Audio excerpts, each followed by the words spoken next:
नमस्कार, आप देख रहे हैं इंडिया टीवी। आपके साथ मैं हूं पंकज भार्गव। गुजरात के चुनाव में आज मोदी और योगी की जोड़ी मैदान में बहुत तेजी से निकली और राहुल गांधी अरविंद केजरीवाल की पार्टी का प्रचार बड़ा ठंडा रहा। अरविंद केजरीवाल न रोड शो में दिखे न रैली में निकले।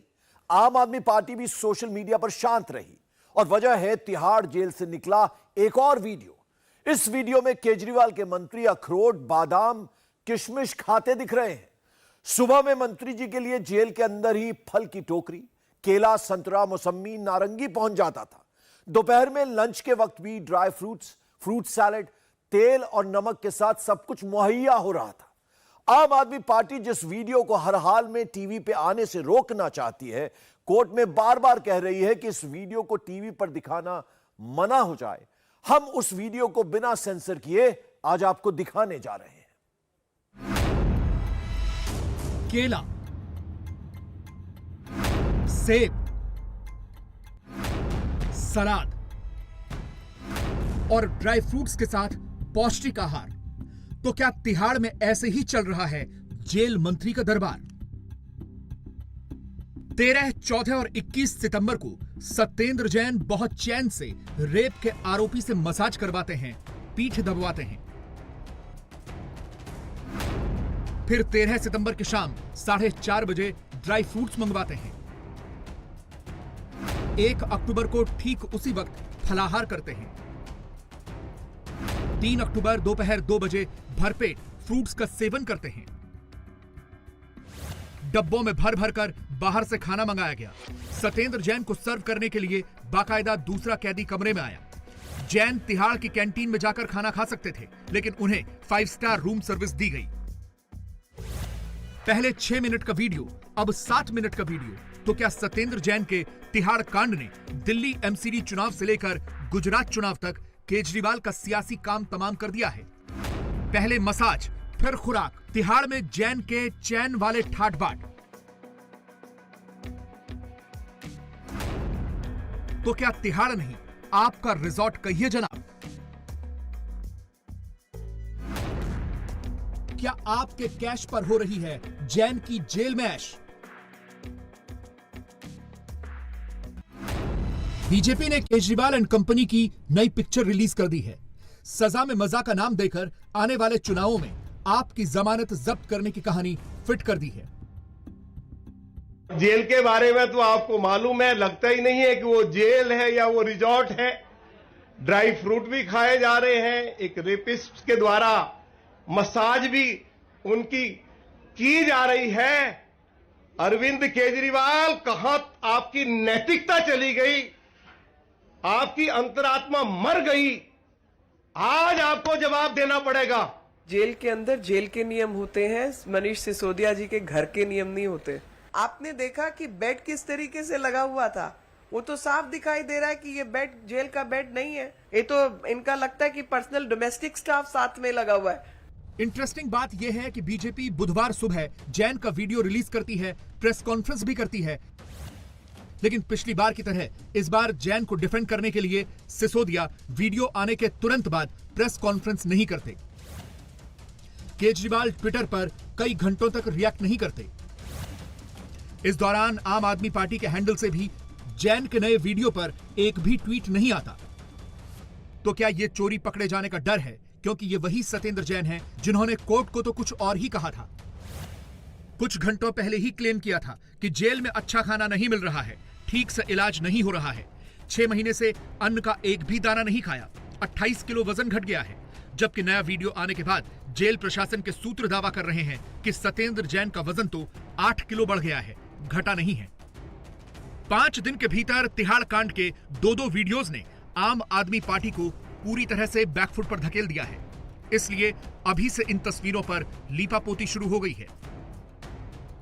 तिहाड़ वाले वीडियो न दिखाए जाएं, इसके लिए एप्लीकेशन मूव कर दी गई है। तिहाड़ से जैन का वीडियो कौन लीक कर रहा है, यह पता लगाया जाए। चौंकाने वाली बात यह है कि सत्येंद्र जैन के वकील की तरफ से तिहाड़ वाले सीसीटीवी फुटेज को ही डॉक्टर्ड बता दिया गया है। समझ रहे हैं आप केजरीवाल के कैंप में इस वक्त पैनिक कितना बढ़ चुका है?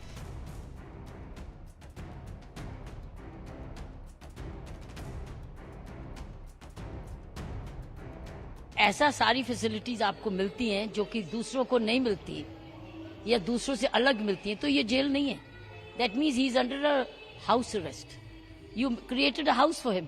वो तो कैमरे ने बता दिया, क्योंकि वो शायद उनको मालूम नहीं था कि तिहाड़ में तो हर जगह कैमरा लगा हुआ है, हर चीज नोट हो रही है, कंट्रोल रूम में रिकॉर्ड हो रही है. वो परमानेंट रिकॉर्ड है. क्या वो अंदर दफ्तर खोला हुआ है?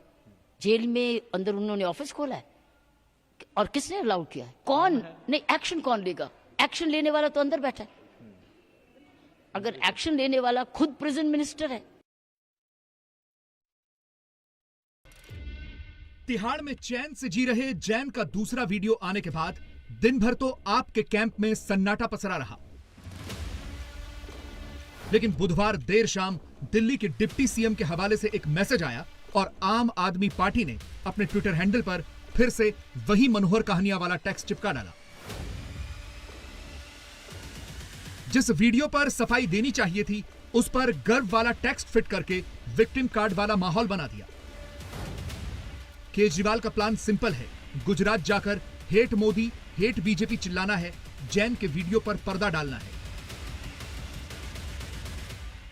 रात में non stop fake IB report का फसाना सुनाना है, वोटर्स को फंसाना है.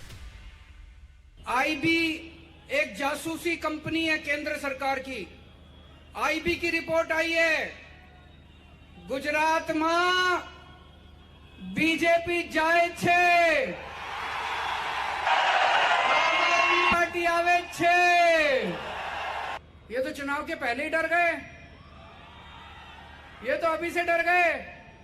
इतना डर गब्बर सिंह बोलता है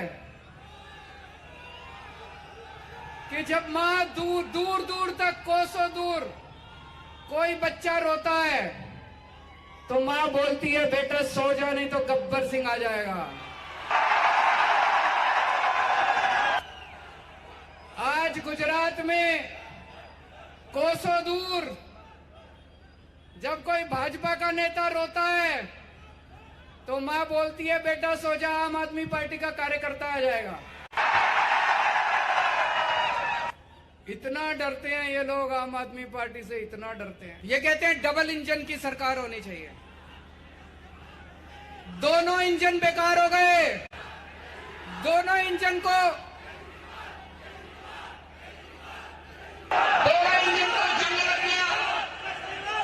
दोनों इंजन कोयले से चलते हैं. मार्केट में नया इंजन आ गया, नया इंजन लीजिए इस बार.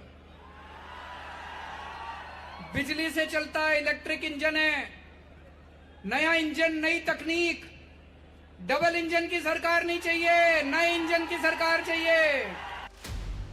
मोदी के खिलाफ केजरीवाल चाहे जितना भी झूठ क्यों न फैलाएं, फेक नैरेटिव क्यों न चलाएं, पता तो उन्हें भी है मोदी के गढ़ में मोदी को पछाड़ना मुश्किल ही नहीं, नामुमकिन है.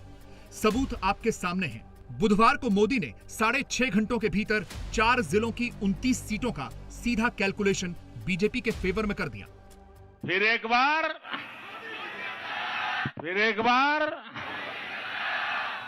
बार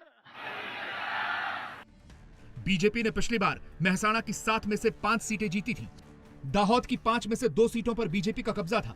वडोदरा की 10 में से 8 और भावनगर की 7 में से 6 सीट पिछली बार बीजेपी के खाते में गई थी. इस बार गुजरात में 150 प्लस अचीव करने का टारगेट मोदी ने सेट किया है. दाहोद पर खास फोकस है. दाहोद आदिवासी बहुल इलाका है. करीब 75% आबादी आदिवासियों की है. मोदी इस तबके को अपनी ओर खींच रहे हैं. जबकि राहुल और मोदी विरोधी इकोसिस्टम इसमें आदिवासी और वनवासी वाला टेक्स्ट फिट करके एक दूसरा ही सियासी नैरेटिव सेट कर रहा है. बीजेपी के लोग आपको आदिवासी नहीं कहते, क्या कहते हैं आपको? वनवासी. वनवासी. वो आपको ये नहीं कहते कि आप हिंदुस्तान के पहले मालिक हो, वो आपको कहते हैं आप जंगल में रहते हो. फर्क समझ में आया? मतलब वो ये नहीं चाहते कि आप शहरों में रहो, कि आपके बच्चे इंजीनियर बने, डॉक्टर बने, हवाई जहाज उड़ाना सीखें, अंग्रेजी बोलें. वो ये नहीं चाहते. वो चाहते हैं कि आप जंगल में रहो. मगर वहां नहीं रुकते. उसके बाद वो आपसे जंगल छीनने का काम शुरू कर देते. राहुल भारत यात्रा से ब्रेक लेकर गुजरात आकर जब आदिवासियों के लिए ऐसा कहते हैं तो मोदी पीछे नहीं हटते. काउंटर अटैक करते हैं और आदिवासियों के बीच में खड़े होकर कांग्रेस का सच बताते हैं। આદિવાસી સમાજનું કોંગ્રેસે આઝાદી પછી એને આટલી બધી વાર મોકા મળ્યા, આટલી બધી સત્તા ભોગવવા મળી, પંચાયતથી પાર્લામેન્ટ સુધી એકલા જ હતા, પણ એમને ક્યારે તમારી આ જાણ આવી, તમારી આ સુખ દુઃખની ચિંતા ના કરી, ચૂંટણી આવે એટલે મોટી મોટી વાતો કરીને વોટ કરીને જતા રહેવાનું। આજે 75 વર્ષ પછી आप विचार करो, 75 वर्ष થઈ ગયા, આ દેશમાં ઢગલાબંધ રાષ્ટ્રપતિ બની ગયા, પણ કોંગ્રેસના લોકોને ક્યારે કોઈ આદિવાસીને રાષ્ટ્રપતિ બનાવવાનો વિચાર ના આવ્યો। ભાઈઓ, એક ભાઈ પદ માટે યાત્રા કરી રહ્યા છે। આ પદ માટે ફાંફા મારતા લોકોને પૂછવા માંગુ છું કે જ્યારે ભારતીય જનતા પાર્ટીએ एक आदिवासी बहन ने राष्ट्रपतिना उम्मीदवार बनाया तो एमने टेको आपवामां तमारा पेटमां शुं दुखतुं तुं भाई? अरे मोकळा मळे कहेवुं तो एक आदिवासी दीकरी आ देशनी राष्ट्रपति बनती होय तो अमारा कोई राजकीय मतभेदो नथी, अमे 100% टेको आपीशुं, पण एवुं ना कर्युं। આપણા રાષ્ટ્રપતિના ઉમેદવાર આદિવાસી બહેનની સામે એમણે ઉમેદવાર ઉભો રાખ્યો, એમને હરાવવા માટે આકાશ પાતાળ એક કર્યો। विरोधियों के खिलाफ मोदी अकेले बैटिंग नहीं कर रहे। यूपी के बाबा ने भी मोर्चा संभाल रखा है।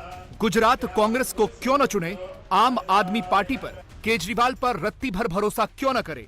योगी ने एग्जाम्पल के साथ मोदी के दुश्मनों की कमियां गिनाई और पब्लिक ने द्वारकाधीश की नगरी में मोदी के लिए नॉनस्टॉप तालियां बजाईं।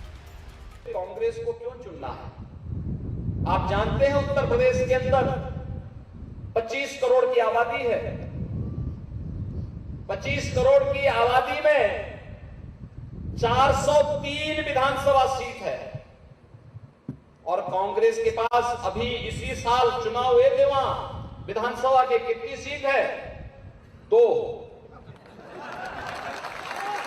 403 में से मात्र 2 सीट कांग्रेस के पास है। यानी राम नाम सत्य है कि लेकिन 4 लोग चाहिए होते हैं।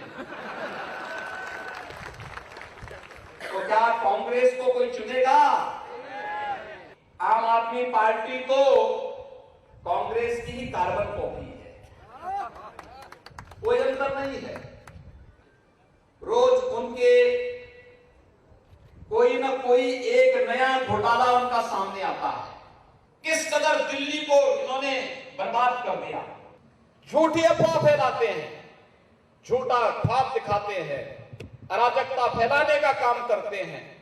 और इसीलिए मैं आप सबसे अपील करने के लिए आया हूं, भाइयों बहनों, ना कांग्रेस ना आम आदमी पार्टी, केवल कमल चुनाव चिन्ह भाजपा भाजपा भाजपा। योगी दिन के समय द्वारकाधीश की नगरी से मोदी की जीत का बिगुल बजाते हैं। शाम को सूरत की गलियों में रोड शो निकालते हैं। तस्वीरें देख लीजिए, गुजरात वाली पिक्चर पूरी तरह से क्लियर है।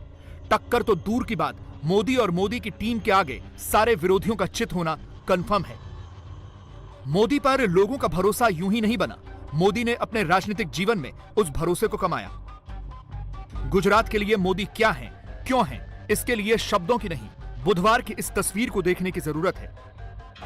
और अगर अभी भी मोदी विरोधियों को मोदी की लोकप्रियता पर शक हो, अगर अभी भी केजरीवाल गुजरात में आम आदमी पार्टी की सरकार को लेकर चुनाव से पहले ही आश्वस्त हैं, तो उन्हें कुछ वीडियोस देख लेने चाहिए, कुछ ऑडियो सुन लेने चाहिए। मोदी के दुश्मनों की सारी गलतफहमी दूर हो जाएगी। गुजरात ना खूने खूने पानी कोई पहुंचाड़ियो, आ गुजरात ना खूने खूने लाइट कोई पहुंचाड़ी, आ गुजरात ना गरीबोना घर में गैस नी बोतल कोई पहुंचाड़ी, आ गुजरात में गुंडा राज कोई हटाव्યું। હવે જો સમજદાર લોકોને સમજ પડે ને તો આનથી વધારે મારે કઈ કહેવાની જરૂર નથી।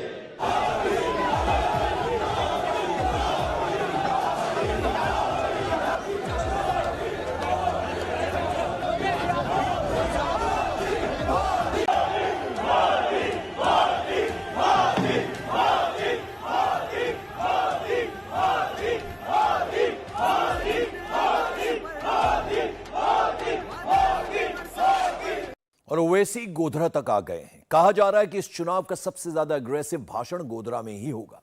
ग्राउंड पर सोशल मीडिया पर एआईएमआईएम के पोस्टर बैनर गोधरा के ही लग गए हैं। ओवैसी क्या बोलने वाले हैं, ओवैसी के दिमाग में क्या चल रहा है, यही कोड डिकोड करेंगे। भीड़ भी आई है, टेम्पो भी हाई है।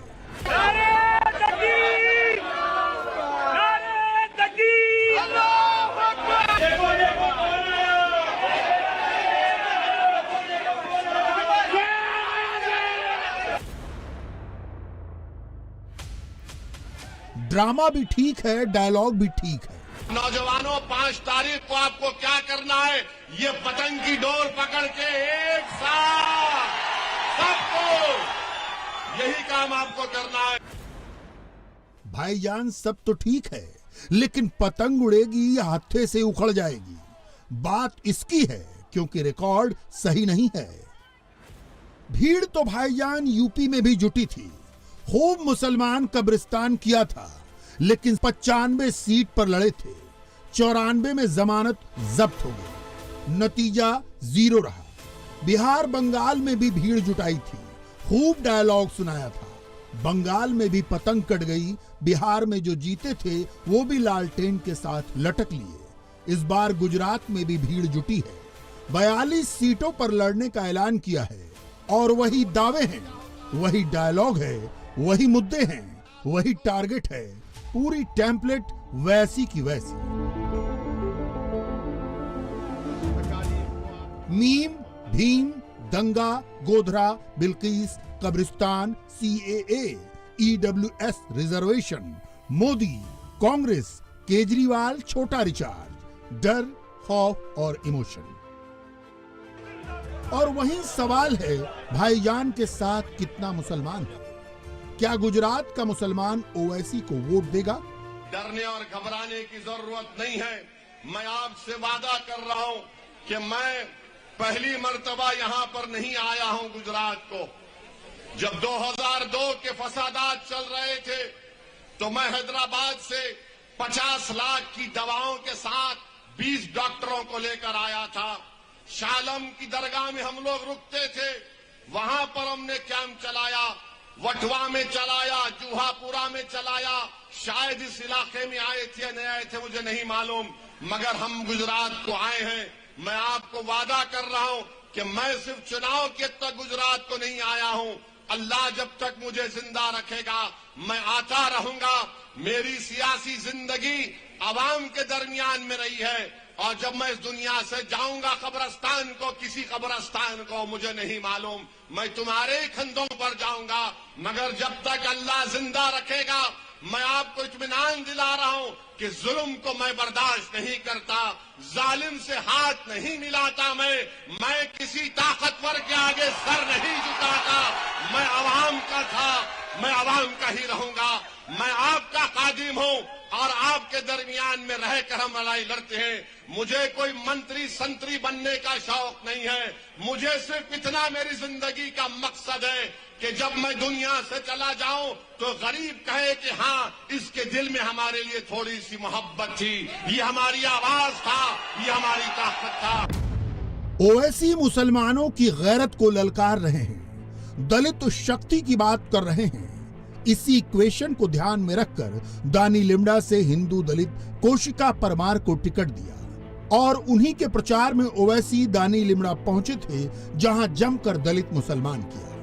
ईडब्ल्यूएस रिजर्वेशन याद रखो मेरे दलित भाइयों, मेरे आदिवासी भाइयों, और जो अंबेडकर से मोहब्बत करते हैं, जो भारत के संविधान से मोहब्बत करते हैं, ये ईडब्ल्यूएस रिजर्वेशन मुस्तकबिल में तमाम दलित और आदिवासी ओबीसी रिजर्वेशन को खत्म करके रख देगा। इसकी तायीद कांग्रेस पार्टी कर रही है, भाजपा कर रही है, ये दिल्ली की छोटा रिचार्ज की पार्टी कर रही है। वैसे तो जहां जहां मुसलमान वहां पहुंच रहे हैं भाईजान, लेकिन ओवैसी गुजरात में कई सीटों पर दलित आदिवासी वोटर्स को लुभा रहे हैं। अभी ओवैसी ने 13 सीटों के उम्मीदवारों का ऐलान किया है, जिसमें 11 सीटों पर मुस्लिम उम्मीदवार हैं, जबकि 2 सीट वडगाम और दानी लिम्डा एससी की रिजर्व सीट है। यहां से दलित समुदाय के हिंदू चेहरों को टिकट दिया है। दानी लिमड़ा अहमदाबाद का मुस्लिम बहुल इलाका है, लेकिन रिजर्व होने के कारण ओवैसी ने दलित समाज की कौशिका परमार को टिकट दिया। इस सीट पर 27% से ज्यादा मुस्लिम वोटर्स हैं, जबकि 20% से ज्यादा एससी वोटर्स। इसीलिए भाईजान अपनी जबान से एक साथ मोदी, कांग्रेस, केजरीवाल सब पर प्रहार कर रहे हैं। आप पार्लियामेंट का रिकॉर्ड उठा कर देख लो, यही दिल्ली की पार्टी आम, जिसका नाम आम आदमी पार्टी है, इन्होंने CAA कानून की तायीद की थी। इन्होंने तायीद की थी, मोदी के इस काले कानून की तायीद की थी। आज दानी लिमड़ा हो या फिर मुख्तलिफ इलाकों में आकर झूठी बातें करते हैं कि गारंटी कार्ड, अरे तुम तो हमारी बर्बादी के सामान को तैयार कर रहे थे। तुमने पार्लियामेंट में मोदी के काले कानून का साथ दिया, तुमने कोविड के दौरान तबलीगी जमात का साथ दिया, और आज यही दिल्ली की जो छोटा रिचार्ज की पार्टी है, पूछिए उनसे जब आपके दरमियान में आकर कहेंगे कि हमको वोट दे दो, उनसे पूछो, बताओ बिल्किस बानो पर तुम्हारी क्या राय है, तो बोलेंगे नहीं, हम बिल्किस के बारे में नहीं बात करेंगे। क्यों नहीं बात करेंगे? क्या बिल्किस हमारी बेटी नहीं है? क्या बिल्किस गुजरात की बेटी नहीं है? क्या बिल्किस भारत की बेटी नहीं है, जिसको जालिमों ने उसकी अस्मत रेजी की, उसका रेप किया? और कब रेप किया बिल्किस का? जब बिल्किस 6 महीने की हामिला प्रेग्नेंट थी, एक मां के सामने उसकी 3 साल की बेटी को कत्ल कर दिया गया। एक बेटी के सामने उसकी मां की को रेप करके उसका कत्ल कर दिया गया। आज भाजपा बिल्किस के रेप करने वालों को, उसकी बेटी और मां के कातिलों को, मोदी और अमित शाह उनको छोड़ देते हैं, और ये छोटा रिचार्ज की पार्टी अपनी जबान पर बिल्किस का नाम नहीं लेना चाहती है। क्यों नाम नहीं लेना चाहते तुम? अरे जब जालिम जुल्म करता है तो जालिम को जालिम बोलेंगे, मजलूम को इंसाफ नहीं दिलाएंगे, तो फिर तुम किस बुनियाद पर, कौन सा हक लेकर तुम दानी लिमड़ा और इस इलाके में आकर वोट की भीख मांग रहे हो? हम आज के जलसे में आपके दरमियान में खड़े होकर कह रहे हैं कि बिल्किस से नाइंसाफी हुई। ना भाजपा बिल्किस का नाम लेती है, ना कांग्रेस बिल्किस का नाम लेती है, और ना छोटा रिचार्ज की पार्टी वाले बिल्किस का नाम लेते हैं। हर कार्ड खेल रहे हैं ओवैसी, लेकिन गुजरात का मुसलमान हो या देश का मुसलमान, सच्चाई यह है कि जो बीजेपी को हराता है, अंत में वोट उसी को जाता है। लेकिन यह भी समझना जरूरी है, ये मोदी का गुजरात है, जहां उनकी फैन फॉलोइंग भी अच्छे खासे मुसलमान है, और उसके साथ में राष्ट्रवाद और भगवा का आजमाया हुआ फॉर्मूला है, जिसका इस बार भी प्रयोग हो रहा है। भाइयों बहनों, हम सब जानते हैं प्रधानमंत्री मोदी जी के नेतृत्व में जिस नए भारत का निर्माण हो रहा है, वह भारत को वैश्विक मंच पर भी सम्मान दे रहा है, भारत को आर्थिक समृद्धि भी दे रहा है, भारत की सीमाओं की सुरक्षा भी कर रहा है, भारत की आंतरिक सुरक्षा को भी सुदृढ़ कर रहा है, तो भारत की आस्था का सम्मान भी कर रहा है। अयोध्या में भगवान श्री राम का भव्य मंदिर का निर्माण का कार्य प्रधानमंत्री मोदी जी की दृढ़ इच्छा शक्ति और सूझबूझ का परिणाम है। पहली बार हुआ जब कोई भारत का प्रधानमंत्री अयोध्या में जाकर रामलला का दर्शन करे और भगवान के भव्य मंदिर के निर्माण के कार्य को अपने हाथों से प्रारंभ करने का कार्य भी करे। ये पहली बार हो रहा है। अगले वर्ष 2023 के अंत में जब भगवान राम का भव्य मंदिर का निर्माण हो जाएगा, तो भाइयों बहनों, अयोध्या में भगवान राम जब रामलला विराजमान होंगे अपने मंदिर में, तो भाइयों बहनों, यह भारत के राष्ट्र गौरव का मंदिर होगा। हर भारतवासी इस पर गौरव की अनुभूति करेगा। ओवैसी दावा भले ही करें, लेकिन सामने भगवा की विशाल सेना है। ये बात ओवैसी भी जानते हैं, इसीलिए उन्हीं जगहों पर जा रहे हैं जहां बीजेपी कमजोर है, जो कांग्रेस की सीट रही है। ऐसी एक सीट गोधरा की है, यहां भी भाईजान ने ताकत झोंक दी है। गोधरा में भी मुसलमानों और पटेलों की बड़ी आबादी है। गोधरा में एआईएमआईएम के समर्थन से संजय सोनी हाल में हुए म्यूनिसिपैलिटी चुनाव के बाद गोधरा म्यूनिसिपैलिटी के प्रेसिडेंट बने थे। सोनी ने 5 अन्य बागियों के साथ भाजपा के बागी के रूप में चुनाव लड़ा था, जो सभी निर्दलियों के रूप में जीते थे। 2017 में बीजेपी इस सीट से सिर्फ 258 वोटों से कांग्रेस को हराने में कामयाब हुई। गोधरा सीट पर कांग्रेस को 41% वोट मिले थे। ओवैसी की मुस्लिम वोटर्स पर नजर है। ये कांग्रेस पार्टी से अब कुछ होने वाला नहीं है। कांग्रेस पार्टी अब पूरे मुल्क में खत्म हो रही है। कांग्रेस पार्टी आप देखना 2024 में इनके 24 एमपी भी कामयाब नहीं होंगे इंशाअल्लाह। और लोग बोलते हैं कि कैसे होगा, आप देखना आप कांग्रेस पार्टी में अगर कोई आदमी कमजोर होता है तो डॉक्टर के पास लेकर जाते या हकीम के पास लेकर जाते। जब कोई कमजोर हो जाता है तो डॉक्टर उसकी नब्ज देखकर या हकीम साहब देखकर बोलते हैं कि दवा दे सकते हैं, इसको अच्छा ताकतवर हो जाएगा। मगर दुनिया के किसी हकीम के पास कांग्रेस को ताकतवर बनाने की दवा नहीं रही है। अब ये ताकतवर नहीं हो सकते, ये नीचे जा रहे हैं, नीचे जाएंगे। अरे 27 साल से इन्हीं कांग्रेसियों ने बीजेपी के साथ मिलकर बीजेपी को गुजरात में हुकूमत बनाने दिया। बताइए 27 साल में आपने भाजपा को नहीं हरा पाए, और आज जब हमारी बहन इलेक्शन लड़ने आती है तो कांग्रेस के लोग क्या क्या इल्जाम नहीं लगाते हम पर, क्या क्या बकवास नहीं करते। मगर मैं कांग्रेस के लोगों को, कांग्रेस के जिम्मेदारों को, ये दिल्ली के छोटा रिचार्ज की पार्टी के लोगों को, भाजपा के लोगों को कहना चाह रहा हूं कि मजलिस गुजरात में आ चुकी है, अब जाने का नाम नहीं है, यहीं पर रहेंगे, आपकी बात करेंगे, जनता में अपना एतमाद और आपका दिल जीतेंगे। अब आप ये भी जान लीजिए गुजरात में पांव जमाने की बात क्यों कर रहे हैं ओवैसी। फरवरी 2021 में नगर निकाय के इलेक्शन हुए, 40 सीट पर चुनाव लड़ा था। मजलिस को 26 सीटें मिली, 9 बोंडासा में, 6 गोधरा में, 1 भरूच में, 7 अहमदाबाद म्यूनिसिपल कॉरपोरेशन में। यहां से ओवैसी की उम्मीद जगी। गुजरात में पतंग उड़ाने के दावे की दूसरी वजह है एमडी फार्मूला। मुस्लिम और दलित, जय भीम और जय मीम के भरोसे महाराष्ट्र में फार्मूला टूट गया था। वंचित बहुजन अघाड़ी से गठबंधन टूट गया, लेकिन गुजरात में किसी पार्टी से गठबंधन की बजाय दलित कैंडिडेट को टिकट दे रहे हैं। श्रद्धा वालकर बच सकती थी। उसने मुंबई पुलिस को एक चिट्ठी लिखी थी जिसमें उसने कहा था कि आफताब उसे मार डालेगा, उसके टुकड़े टुकड़े कर देगा। लेकिन पुलिस कह रही है कि श्रद्धा ने शिकायत वापस ले ली थी। श्रद्धा की चिट्ठी के अलावा उसकी एक चैट भी सामने आई है जो मौत से ठीक पहले की है। श्रद्धा के इस आखिरी चैट में क्या है, आफताब को लेकर उसने क्या इशारा किया था, इस रिपोर्ट में इस मर्डर केस की 360 डिग्री इन्वेस्टिगेशन देखिए।